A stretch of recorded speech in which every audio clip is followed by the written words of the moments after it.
Welcome to Instructions. I'm Bob. And I'm Josh. I'm Anthony. Hey, I'm Forby. And Forby's here. Yeah.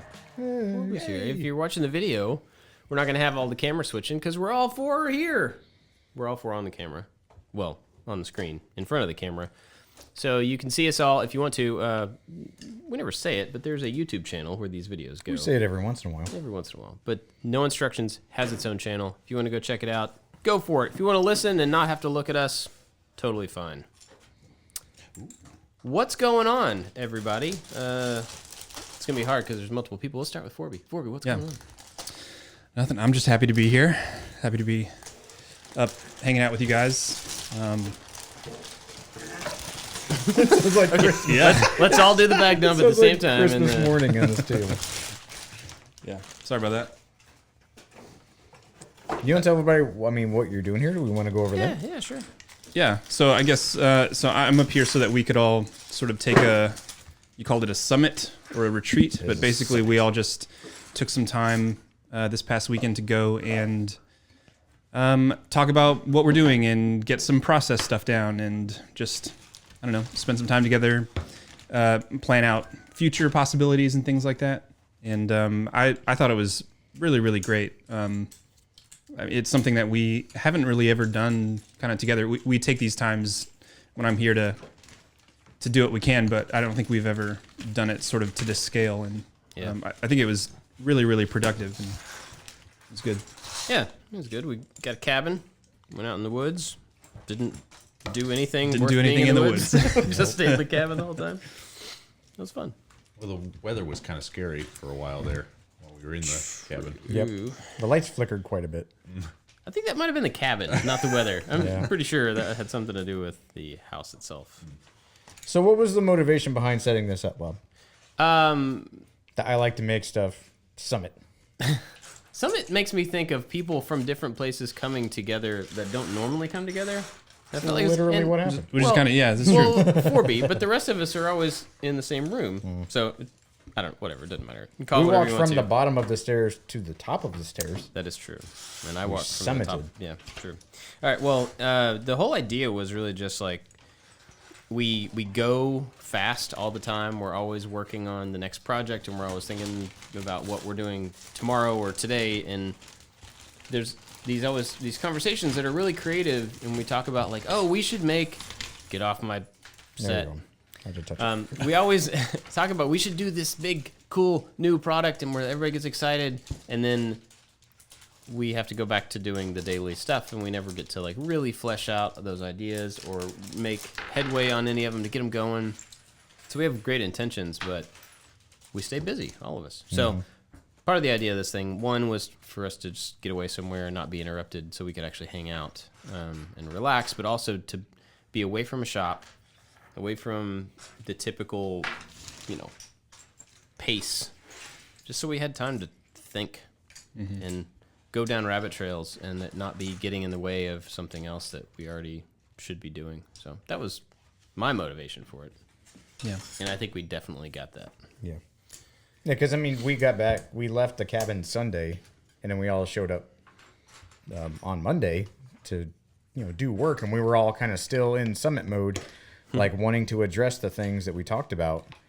And it was like, oh, well, the shop is still dirty, or there's the little things that would normally distract us from making all that headway were still there.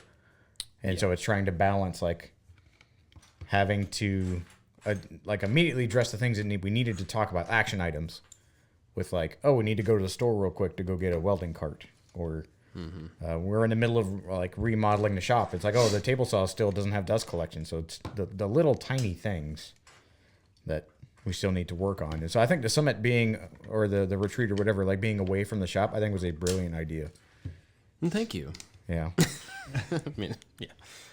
Just, it made more sense. Plus, not, taking anytime you take a step outside of your normal situation, no matter where you're going or whatever, it just gives you kind of a different, it lets you mentally let go of the stuff that you're responsible for in your normal situation.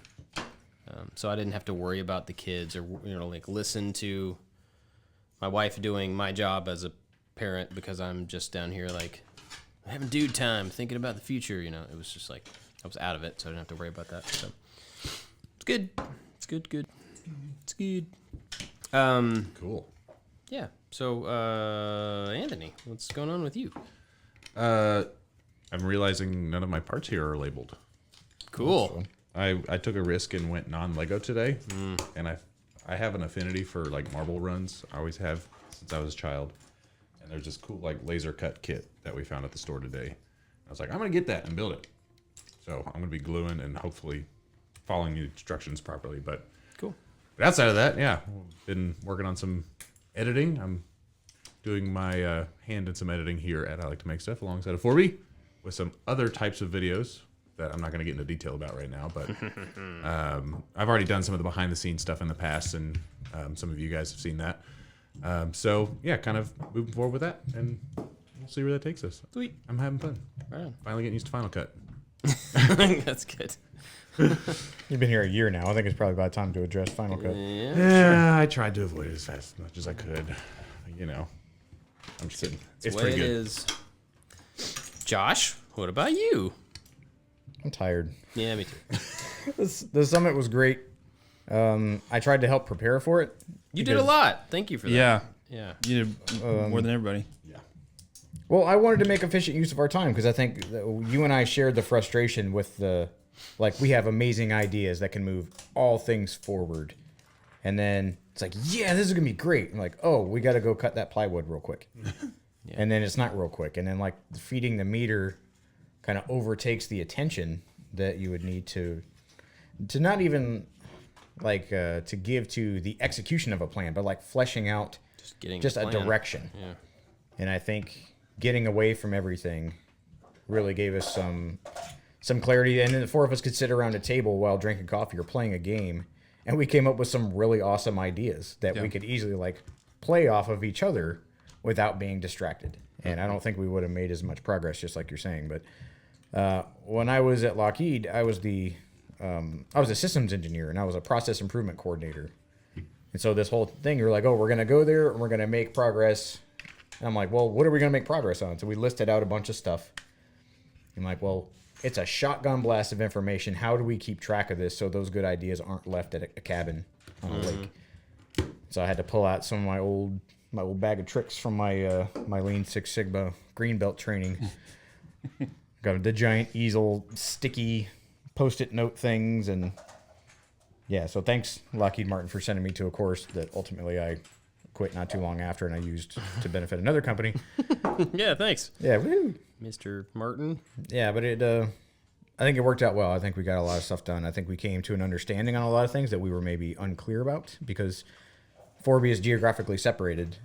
And because we all have our own little niche that overlaps with other people's skill sets, it left some questions as to like what happens to this thing after I'm done with it. Mm-hmm. And all that got fleshed out. We had some really good food, which is kind of neat. Yeah. We had some vegetables. There were vegetables Yeah. at the cabin. Anthony brought his huge, elaborate coffee setup, so we had like a barista the whole time. Yeah, that was pretty awesome. That was great. He's like, do you want some coffee? And I'm like, yeah, sure. He's like, well, what kind of coffee? I'm like, I don't know. Tell me what Mozart, just coffee give me what means you to think you. I should have. Has some nice latte art with Thank some you. of them. You did the Yeah. little squiggly leaf things on top. More Yeah. like latte farts. They kind of look a little. They're a little gross, but That happened too. cool. me. Yeah, it was good. It was a good time. And I think if the stuff that we brainstormed and the stuff that we got excited about happens, which I hope it will, then we are in a position to do some really awesome stuff and offer some really awesome stuff to people. And I am super excited about those things. In areas I don't think people would expect us to offer things. Right. And as someone who is not as smart in some of the areas that we talked about, my mind was blown as we're talking about that. I'm like, man, that would be great. And then some of you guys were like, yeah, we could just do these system of things. And I'm like, well, then that's real. That's just not like a pie in the sky idea. Yeah. And I think the benefit of having like all of us have our own skill sets and our own backgrounds and things, and then also being like a bunch of silly dreamers in what we do every day is that it's at the beautiful kind of intersection of like, this is wild and maybe could exist. And then here are some practical steps into actually making that a real thing. That was awesome to see. Yeah. I'm interested to know in your training before, like you brought all these skills to the meeting so far. What are some methods to making sure that type of stuff happens and doesn't just sort of fizzle out after the meeting process? Because I know that we are all back in our our usual modes, and it might be easy to sort of forget all of the great ideas that we feel like we had, or maybe sometimes they don't even feel that great after a little while. But how do we keep that from sort of fading away? So it's a lot of practices are accountability. So on the boards that some people who are watching the YouTube channel, you might be able to see on the other side of Forby's head, there's like a bunch of colorful Post-it notes. Hopefully you can't see what any Cover of it them with says. your head, Forby. But like each one of those do this Post-it notes are like, we have these huge boards, and each idea that we wanted to strategize is on, think of like a kid's easel board, but you can rip off the easel pages and they're sticky on the top. And so we had just a giant wall of windows in the cabin. And so we would devote a certain amount of time to each one of these strategizing topics. We'd write them all out. If somebody had an action item, then you put a sticky note, and everybody had their own individual color. So it helped with like some of the process stuff we had later on. And so now we have all of that stuff organized by topic. Yeah. And making sure that if there is something that needs to actually happen, like there's follow through and there's deadlines. So that'll be on me to go through each one of those things and prioritize what needs to happen so that we can make incremental progress on the things that we talked about.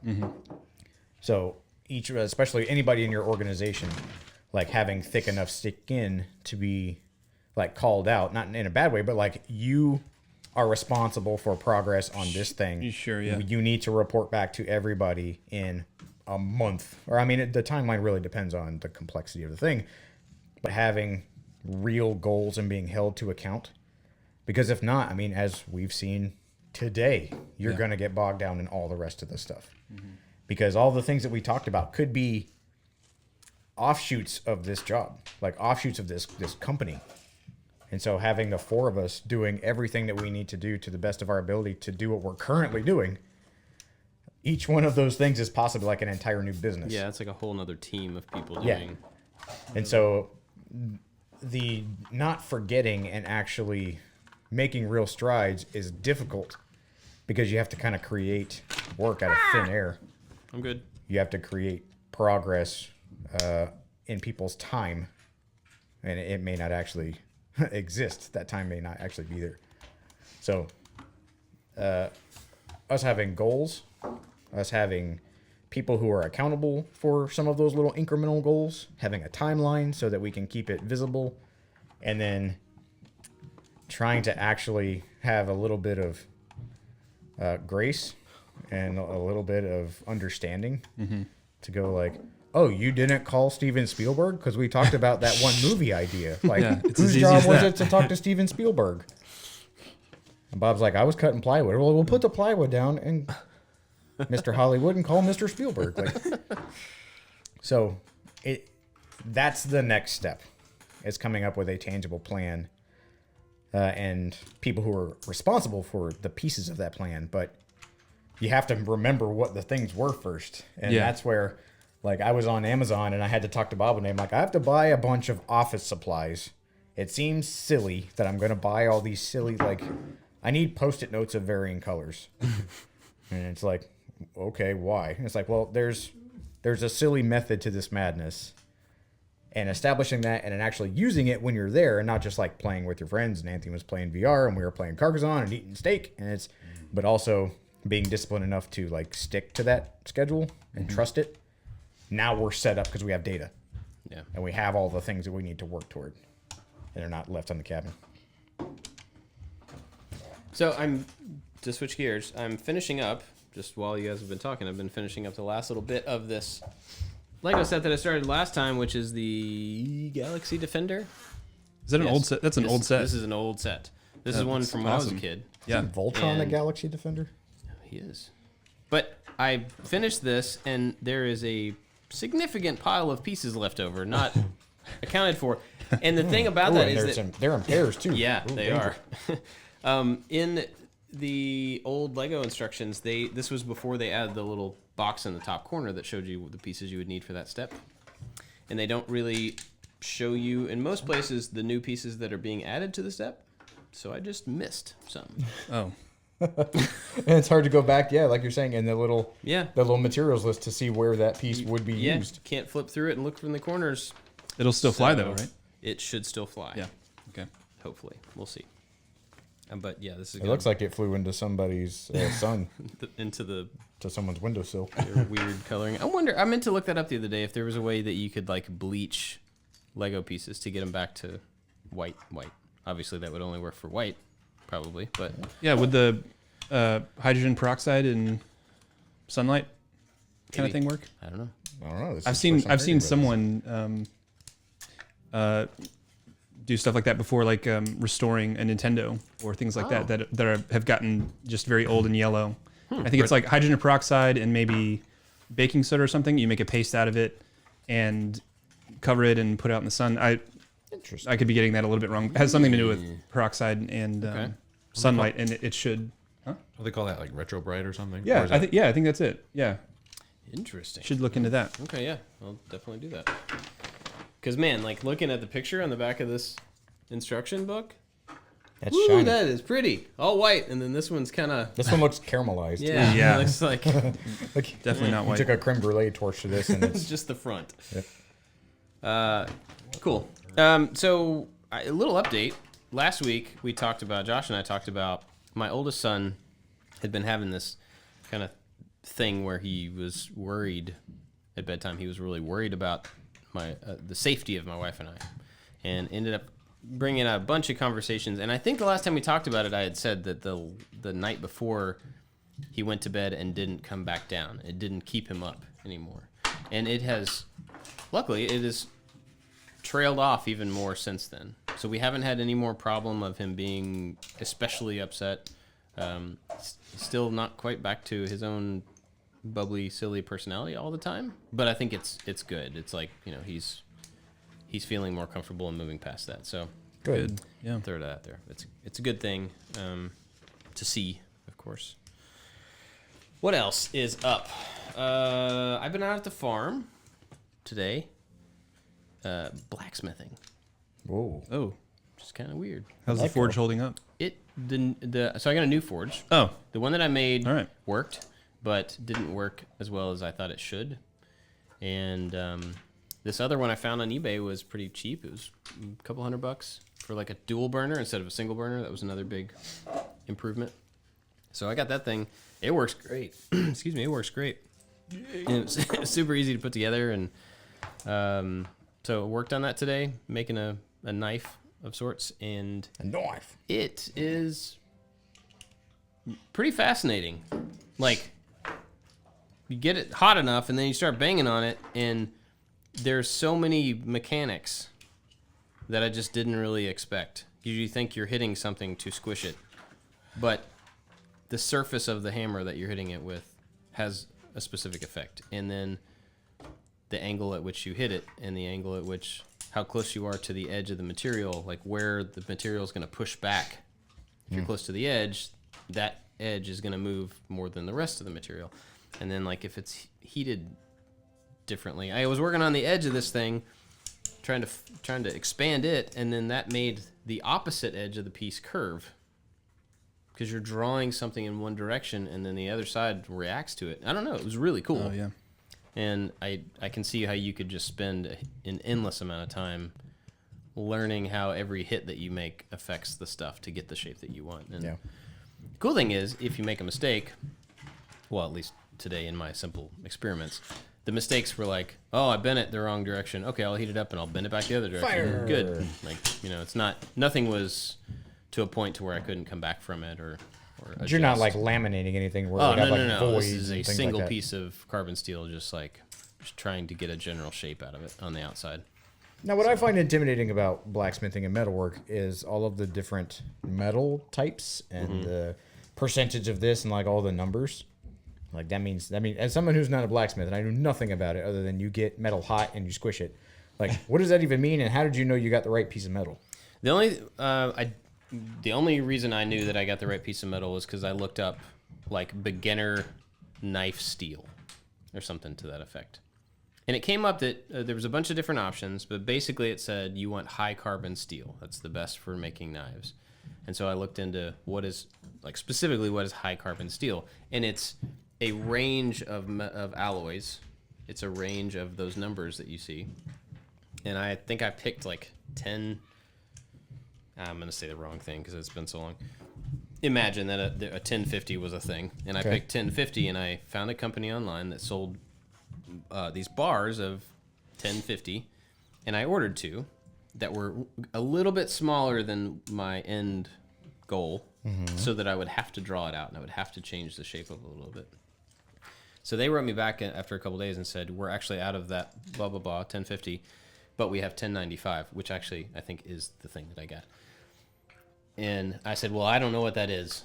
What's the difference? And she said, well, if you're making a knife, then these are effectively the same, but from a chemical level, they're different. So just wanted to make sure you were aware. And I guess that would probably trickle down to like if you were doing some sort of an etch or some sort of a bigger process, maybe that attaching it to another piece, maybe. Maybe, yeah, I don't know. Maybe that would be important in certain situations. But from her conversation, it sounded like it would make no bearing on what I was doing at all. So, and I get the feeling that that's the case with most of those percentages and numbers that you're talking about.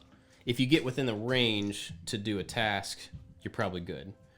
But if you have a really hyper specific task or you're mixing 2 metals, then those have to be the right thing to be able to mix together. So yeah, but I don't really know. I just think that's one of those things you pick up over time.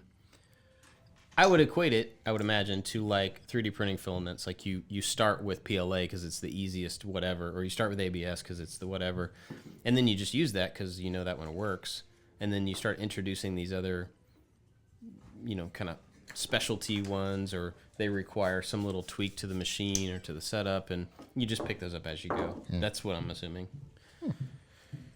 Because if I were to look at a book of like all the different metals and what you would use them for, I would not look at that book for very long. I would just be like, that's a good reference to have. I'll come back to it. I wouldn't try to learn it that way. I remember when I was in engineering school, my academic advisor was he had his doctorate in metallurgy. Like that's what he did. And I remember he was missing like some fingers out of some accidents. And so the idea of like blacksmithing and like working with metal, like that's very intimidating to me. And out of all of the range of skills that we hope to someday eventually down the line master or build up enough practice into attempting to master blacksmithing and all that, like I'm really glad that that's exciting to you. Like I have very little desire to do that. It's not that it's scary and I don't want to do it, but like it's on the list, but it's far down that list. So I'm glad that you're enjoying that and that you're having fun. Yeah, I think, like most things for me, it's not necessarily something that I want to know a ton about or like want to get super good at. It's just another kind of quiver, another arrow in the quiver of just like things that would be interesting to have a little bit of base knowledge in. So that's kind of where I'm going with it. Because, I think anything like that, if you wanted to be really, really good at it, you have to spend all your time there or a lot of your time there. And that's not my MO. That's just... So I'm not going to try to figure out where these pieces go. Is there something that you guys have that is along that lines? Like we're in this weird community and we're in this weird world that like trying to gain skills and gain like merit badges is a rewarded practice. Is there something that you have that maybe other people do that's a little farther down on your list?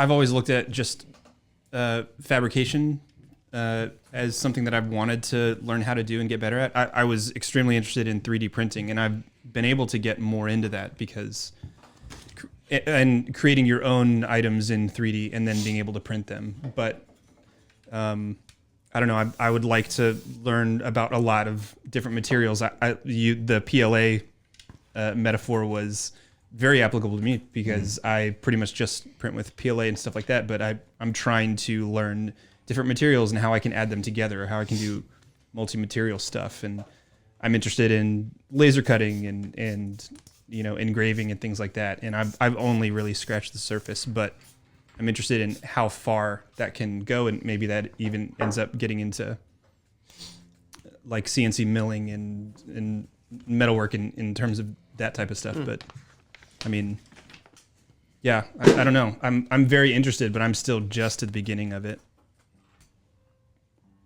Yeah.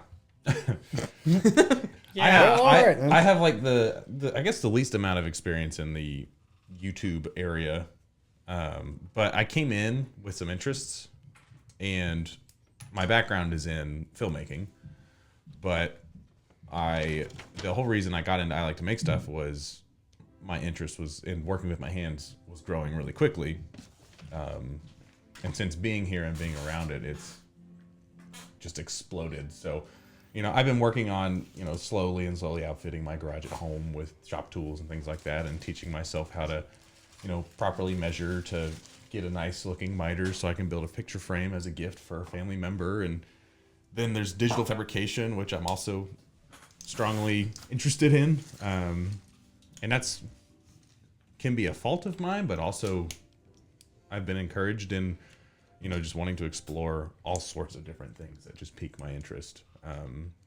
Because I think growing up, it was, find your thing and stick with it. But for me, it's like I'm learning more and more that it's kind of okay to be a quote unquote Renaissance man. All the people I look up to in the film world, I mean, they're not just a film director, they're a VFX artist and a sound engineer and a musician and all these cool things. And I don't know, it keeps my brain active. Yeah. But it can be overwhelming at the same time. Yeah. But overall, I mean, it's been incredibly exciting. Cool. I wouldn't have access to this kind of knowledge or tool set or whatever without having a job like this. So that's why I kind of like chuckled to myself, like, I don't know where to start or begin. And right now my kick is like 3D modeling, and not just parametric style in Fusion 360, but also learning Blender and how to do computer CG and all that kind of craziness. So Yeah. Cool. all over the place. Well, yeah, I'm the same way. Yeah. Just my interest bounce from place to place all the time. It seems to be, well, bounce is kind of the wrong word. I think it's more of a flow. Like I'll find that I'm interested in something which I don't necessarily stay interested in that one particular thing for that long, but it creates tangents that I can follow. That are, that are interesting. Go ahead. I was just saying, the core things tend to stick with you too, and you always kind of go back to those, and those kind of fuel your interests. And for me, it's making videos, and that's always going to be first and foremost my most common, I think, thing that I'm interested in, and that everything centers around. I want to show off the set real quick. Check this out. This is cool. So, big spaceship. Right? That's pretty cool. Them watching can't really see, but look how big the spaceship is. It's got cool things. But one of the cool things about it is in the back here, it's got these little hingy deals that kick out with a little. See that little hook? It kind of hooks in there. Yeah. Oh, that's cool. That's neat. And then where It's a precursor to the Ghost and the Yep. Phantom. where it sticks in has a little thing that lifts it up. So when you put it on that little catch, it forces it to be in the right position so that Those these little like things catch in index there. 45-degree little notch things. That's And so this thing comes out and it opens up with a little top. And there's a dude inside. Well, there's not, but there could be a dude inside. Where'd he go? And then spaceship, you lift that thing up and it separates. I think that's all you have to do. It all separates. It separates. These Legos come apart. Yeah. Oh, neat. So it just slides apart, so you can leave that down as like That's a lander, cool. and then that's this really can be neat. a little shippy deal. But oh no, it fell apart. Oh, this part's supposed to be on here. That's why. Which Star Wars movie is this from? Yes. Anyway, the way that they line up, I think it seems very simple by current Lego standards. Like these slide together, and then there's little latches that kind of hook it all to lock together. But I think that's really cool. The end. I'm done. Nice. That's really neat, Yeah, that is very neat. especially for a 30-year-old Yeah. set. This was one of the ones I never got, and I like it, even though it's cream colored. Well, what else? What We don't really have a specific thing to talk about. Do we have any pros and cons? I guess I can look on my phone since I'm not doing a set and you guys are all busy working away. Anything else anybody wants to bring up or like talk about? Any movie things? We tried to go watch a movie. Yeah, sure did. Didn't work out. Yeah. No. We have the nice theater and then the not nice theater, the less nice theater. And so Forby, Bob, and I went to try to go watch Knives Out yesterday. It's playing at 4 something. Mm-hmm. And we got there, got all the way up to the concession stand to get tickets and get some popcorn. And there's like an index card turned sideways with a little piece of tape. And it was like, Knives Out's not playing because we're doing renovations. Yeah. Only Knives Out. The only they movie. didn't. All of the other movies, Yeah. completely fine. That was kind of weird. That is strange. I'm gonna go see it tonight. I'm really excited. I know it's Oh, been yeah. out for a while. Same place.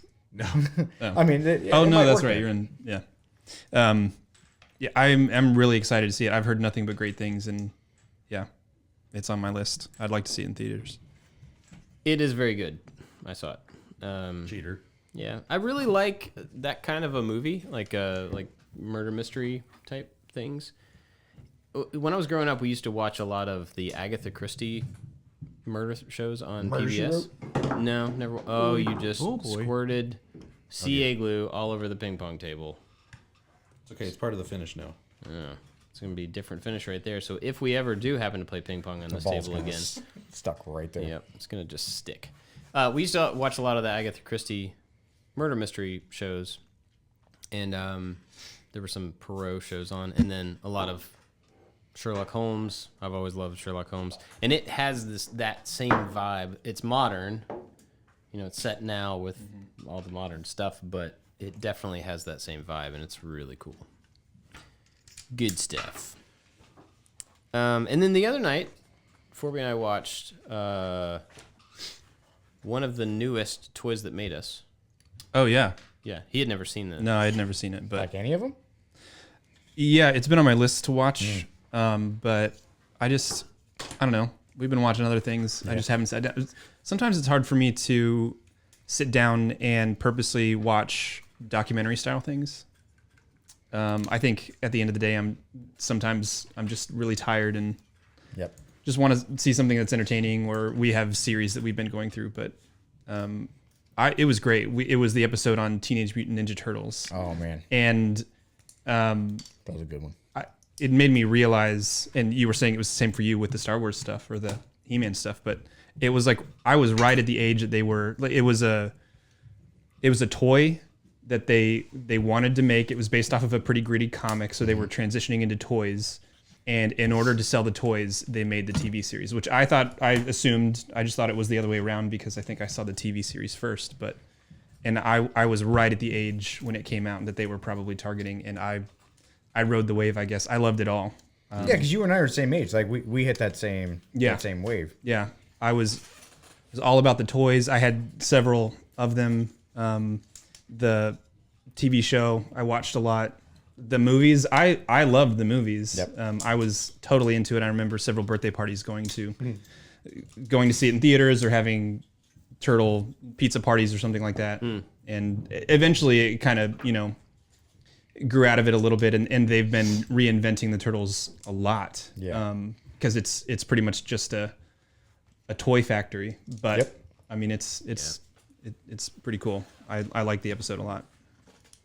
It's funny because I was at a point where I remember the show being on, and I was probably a little bit older than it was targeted at that point. But I remember watching the show and liking it, but I never had any Ninja Turtle toys because I think I was just past that threshold of I had already decided what I liked, and I probably wasn't buying many more toys at that point or something. Yeah. Well, there were a lot of them. Oh yeah. And so tell if you from didn't that show. have if you weren't on board with Ninja Turtles already when you went to the store, I mean, you would be inundated. Yeah. Well, they got into stuff that it wasn't even anywhere else. They had cowboy turtles and space turtles and stuff that wasn't really part of the show, Yep. or maybe some were, but it was really all about the toys. Which is pretty wild.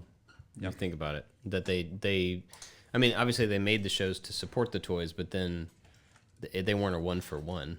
That's No, I think the very first run were the only ones that were 1-for-1. Yeah. They said I think there were 10 figures in that first run, which is actually a pretty big run for a first wave of a toy. To have 10 separate characters, because you look at like He-Man, G.I. Joe, any of those, they were really small runs for their initial offering. And even the Transformers were pretty small, but they were all based on existing stuff from Japan. There was already tooling in place. It was just like, let's put it in different boxes and send it to the U.S. But it's still small. So that's a cool show for anybody that grew up in the 80s, 90s. I don't think it goes before that, really, but maybe late 70s. But anybody that, grew up with some toy that really stuck out to you, it might be one of the ones in that. There's 3 seasons. Each one has 4 episodes, something like that. I mean, I'll even vouch for the ones that I had no experience with. Like, I watched the My Little Pony one, just because I was, whatever it was on. I haven't watched the wrestling one yet, but the My Little Pony one, besides, like, you being a nostalgic or anybody being a nostalgic nerd, if you create things, or if you're part of a team that creates things, watching that balance between all of the people and how an idea flows is super impressive. Yeah. Like the My Little Pony one, they had a team of people, and one guy was like, we need a horse toy. And this other lady, they would like, in the editing is very clever on that show, where they bounce back and forth, like who actually invented the thing. And this lady was like, yeah, I told him we needed a horse toy because I liked horses, and there weren't any horses. Now the other guy was like, yeah, I decided to break up a horse toy. And like, the lady was like, they need to be small and kind of cute. And the guy was like, I decided they need to be gigantic and cumbersome. And so they built a gigantic and cumbersome one, and nobody liked it. And they're like, this thing is kind of selling. It's not doing great. What do we need to do? And they're like, oh, how about we make it small and cute? And the lady's like, yeah, we should make it small and cute. And it's the design process. And you talk about He-Man. Like, He-Man, I thought, was my favorite one for that design process, because they were just like, just take a regular figure, a Star Wars figure, and just like jam a bunch of clay on it and make it look like it has crazy muscles. Bulk it up. And the amount of nostalgia and backstory that they give things as a kid, like, that's all I understand. He-Man is a guy that has a sword. He fights Skeletor. He drives or rides around on a giant tiger. Like, all of that, because I buy into the world you present me with. Right. Makes sense. And they're like, we had no other money for any other vehicles. And so they had a tiger from another playset, and they just made it bigger. Yeah. Boom, that's his tiger. And you're like, what? No, it had to happen like this. Yeah. Yeah. It's pretty funny to watch adults talking very seriously about little kid things. Or like in this one, before they were developing the Turtles, the Japanese company or wherever they were making dolls. So like just grown men in a boardroom talking seriously with all these little baby dolls and baby doll stuff around. And just imagine being in that meeting. I know it's very real, but when you're a kid and you have all these toys, you think adults don't get this stuff. They don't care about this stuff. Right. So it's funny to me to think about the meetings about baby dolls that a bunch of adults had to have. Yeah. There's the Transformer one is really cool. From you were talking about like creating backstory and stuff. There were these multiple toy lines in Japan that Hasbro wanted to bring over, and so they kind of pieced together these certain, like these vehicles that were the good guys and these other things that were the bad guys. But that's kind of as far as it went. Then they had to create a comic book and a TV show and all this stuff. So they needed personalities, and this one guy, his job was like, they put a bunch of toys down in front of him, and they were like, name them, make them connected somehow, just build the story. And so like one dude just over a weekend was like, I don't know, his name's Optimus Prime, and he leads these people who are, I don't know, they're all cars, so the Autobots. And he just like wrote it down in a notebook and showed up, and now it's become this thing that is just like, that was my thing. That and Star Wars were like my two big things as a kid. And yeah, it's just wild that it was kind of some creative weekend, just coming up with ideas. And this show is the process where like you adore those things, and the guy was like, yeah, I was like super high, I just came up with a thing. And now wasn't really thinking about it. I wrote it on paper. I didn't think it was going to go anywhere. Good. Now there's generations of show, like Teenage Mutant Ninja Turtles. Like, let all those words independently soak in real quick. Yeah. And it was a joke. They were just trying to make each other laugh, and they were not trying to make toys. They were just two guys that really loved comics, and they wanted to make a comic. Yeah. It's pretty wild. And then someone wanted to make money off of it, like an agent found them and was like, we should make these toys. And They're like, I They went to guess. the pitch meeting to the toy company, and they were like, the only thing we had was a gigantic like plush, like toy. It's like a latex foam. Yeah, and Gross. it looked. When you look at it now, it looked terrifying. Because it's all they like were like- rotten and falling apart. Yes, Yeah, green light. that's And pretty wild. I would subscribe to a show or a channel or be a fly on the wall to like the pitch meeting. I love the concept of a pitch meeting where there's like the corporate people trying to think of return on investment, the crazy original artist who thought this whole thing was a joke to begin with, the people who are trying to like mad dash create an entire universe around this thing so that we can bring it to market. Like that tornado of personalities and people in a room, I think, is amazing. And then to see the things that don't make it Oh, yeah. and why. Yeah. Like, you can't go like, oh, that sounds crazy. Like, kids don't want that. It's like, really? Like, Yeah, how do you know? what data do you have to say that crazy equals bad? Yeah. It's a good show. I think all the episodes that we've seen, except for the Hello Kitty one, that one didn't do. I didn't watch Hello That Kitty. one just didn't. Is Hello Kitty a show? No. I mean, It's the a episode product. about Hello Kitty just didn't do anything. Like, it wasn't. It just didn't have the same like story and appeal that the other ones had. For me, whatever. The Barbie one was actually pretty fascinating. Oh, yeah. About like where that started and how it's changed over the years and all the influence that it's had and things have had on it. It was pretty cool. The Star Wars one was cool, not just because it was Star Wars, but because it was the first real like property licensing real one. I mean, before that there were toys from TV shows and stuff here and there, but just never at the scale like Star Wars was. And to see how all that happened and who all made money off of it and who didn't was pretty amazing. And a lot of those shows, because they're competing toy companies, and if you were to leave one toy company, it seems that a lot of the people were just hired by the other one. So there's a lot of overlap. And so you see somebody that you're introduced to in like the Barbie one, and now they're talking about working on Star Trek toys.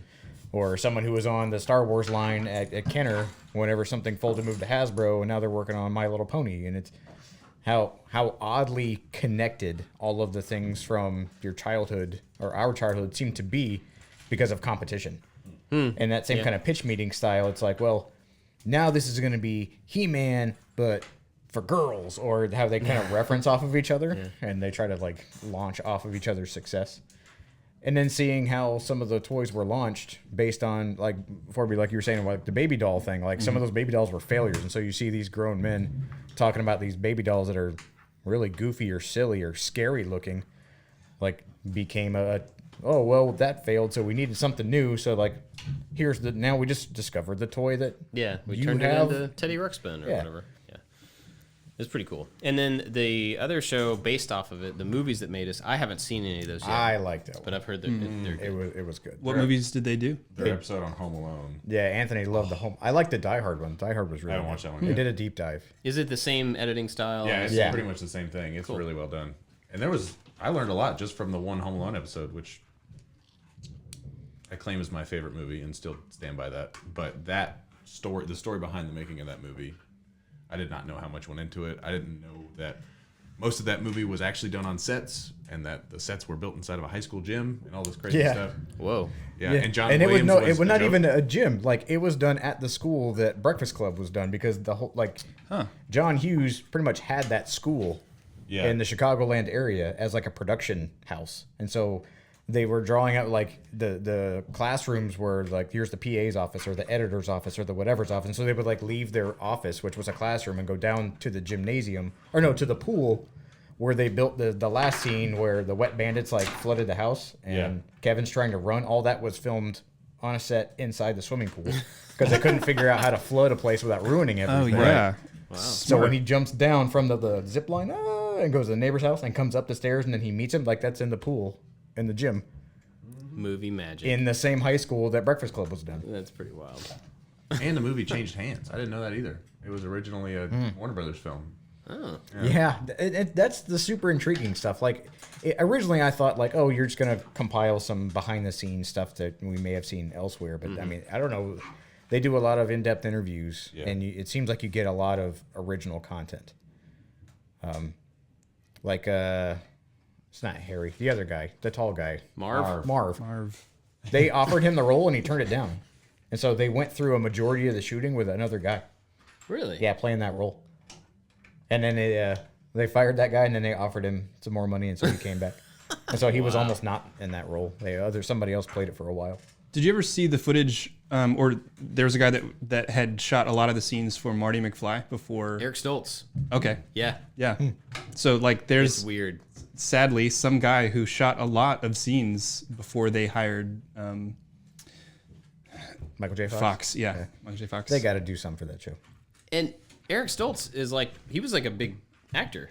I mean, he was in a bunch of, in his probably young, like early 20s or something. I was not aware of him. He was in a bunch of stuff. Okay. Some Kind of Wonderful was one of the big ones that he was in the 80s. He did several things. He did that movie with Cher where he was like, he had prosthetic makeup on all the time. Yeah. I think that was him. I may be wrong about that, but I'm pretty sure that was him.